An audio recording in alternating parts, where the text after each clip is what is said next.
పెడితే ఒక్క చోట బుద్ధిగా ఉన్నాయి. మనసు కూడా అంతేని. నన్ను ఆ రోజు అదన్నాడు, ఈ రోజు ఇదన్నాడు, నన్ను అంత మాట అంటాడా, ఇంత మాట అంటాడా అన్న ఆలోచనలన్నీ నీ మనసుని వికలమయ్యేలా చేస్తాయి. ఒక మనిషి ఒక్కసారి ఏదైనా అంటే అంతకు ముందు చేసిన మంచి మొత్తం మర్చిపోతారా ఎవరైనా? ప్రస్తుతానికి నీ మానసిక పరిస్థితికి సాక్ష్యం ఈ పేపర్లు. అన్నీ అస్పష్టంగా ఉంటాయి.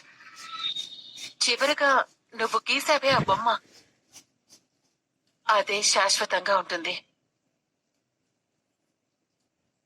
ఈగో అంటే ఏమిట్రా? నేను అనే అహం, అంతేగా? నేను అనుకోవడానికి మనం అనుకోవడానికి తేడా ఉంటుందిరా. నేను అనుకుంటే స్వార్థం, మనం అనుకుంటే అనుబంధం.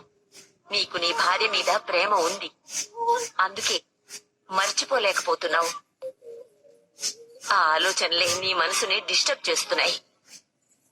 అందుకే ఆ జ్ఞాపకాల్లోంచి బయటపడలేకే కావ్య ఉందనే భ్రమలోనే ఉన్నావు. నానమ్మా, వ్యసనం అంటే ఏంటి?